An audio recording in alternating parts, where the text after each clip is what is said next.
All right. Well,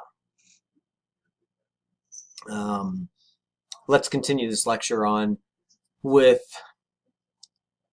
we're still unpacking minority group status, and we need to talk a little bit more about how it relates to stratification. Um, as we've talked already a lot about the experience of being a minority group is made up of a multiplicity of inequalities. The group status affects access to wealth, income, prestige, and power. You're hearing Max Weber here, right? Saying it's more important to understand the multiple levels of inequality and minority status. And Marx just didn't go deep enough. Um, although social classes and minority groups are correlated, they are separate social realities, and the struggles over poverty, wealth, prestige, and power really lie at the heart of every dominant minority relationship. Power in and of itself is about one group exhibiting influence over another group, or an individual over an individual, an organization over individuals. The list goes on. But these struggles, these ways that we construct the other, are really at the heart of dominant minority relationships. Another important aspect of minority group status is, of course, visible distinguishing traits. These traits or characteristics tend to set members of the group apart, and that the dominant group holds in low self-esteem. Being black in American society is one of these characteristics. Skin color.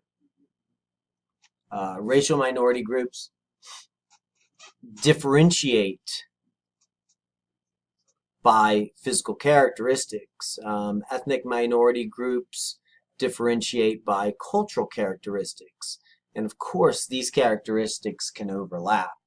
And we really need to understand that race and these distinguishing characteristics are the creations of historical and societal processes, and they're not biological.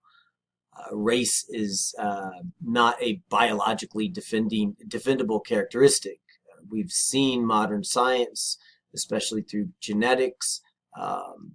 It has produced much new information on race, and it has shown us that there is more differences within the races than there is between the races. So race as a biological category has pretty much been disproven, and that doesn't mean it's not important anymore. Just because science says so doesn't mean the rest of the world isn't constructing value-based judgments about others based on the colors of their skin or the types of cultural trappings they express in their daily lives.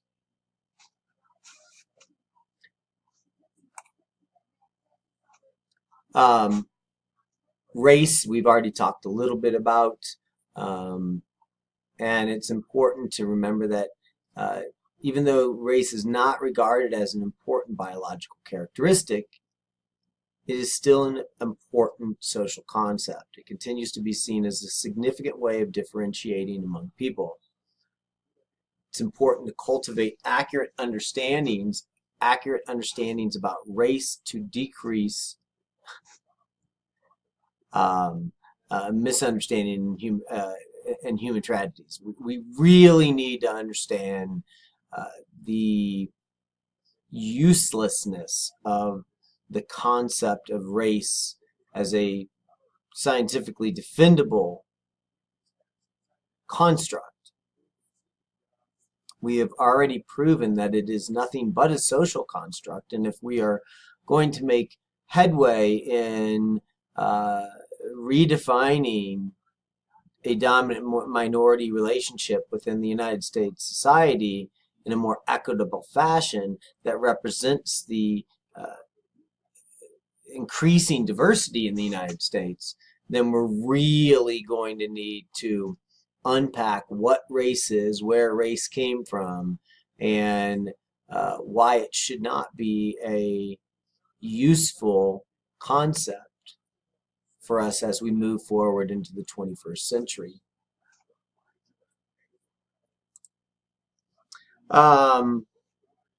This is a chart on the distribution of skin color, and it reminds us that the closer we are to the equator, the darker our skin will be, and the further we are away from the equator, the lighter our skin will be. It's a human adaptation that either allows for more sunlight to penetrate your skin, or it does not allow for more sunlight to penetrate your skin. So if you're closer to the equator, you run the risk of skin cancer, things along those lines, and therefore over time the human species within that character or within that region, it just favors darker skin. And vice versa in, say, Northern European areas where humans are further away from the equator, they need more sunlight and therefore less melanin. So this is just another way of understanding what the differentiation in skin color is in the world. And you know, if you were to walk from the Fertile Crescent, where we believe the first of our species originated from, and now there's some questions about that as well that we'll get to over the course of the semester, but if you were to walk from there to Iceland or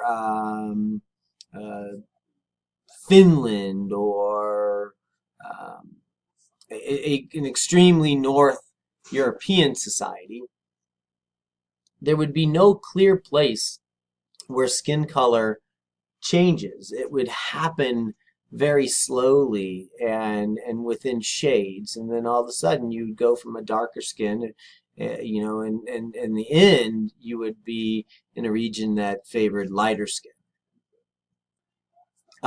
Race is very much tied up in Western traditions.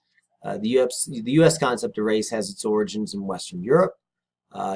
Developed after European exploration, led to contact with Africans, Asians, and Native Americans. So as the Europeans begin to move out and explore and conquer other lands to essentially fuel the Industrial Revolution, in order to justify their enslavement and theft of these humans' stuff, resources, if you will, they come up with these ideas of race and how white races are superior to those races of color.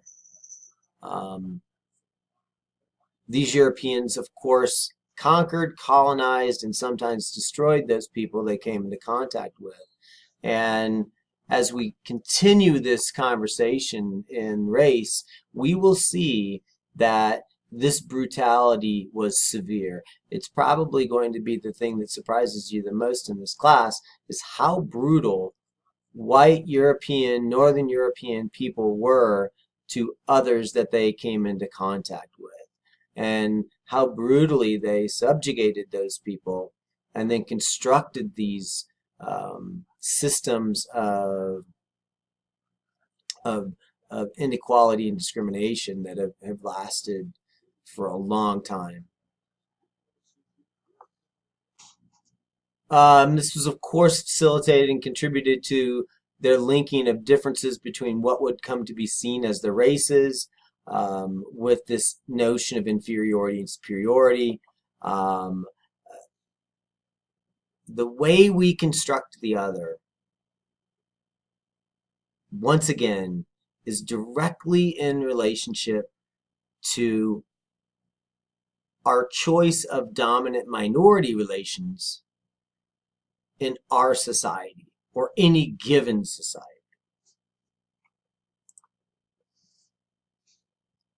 Of course, attempts were made to develop systems of scientifically based racial classifications. As you can imagine, this is like the heyday. This is the rise of science.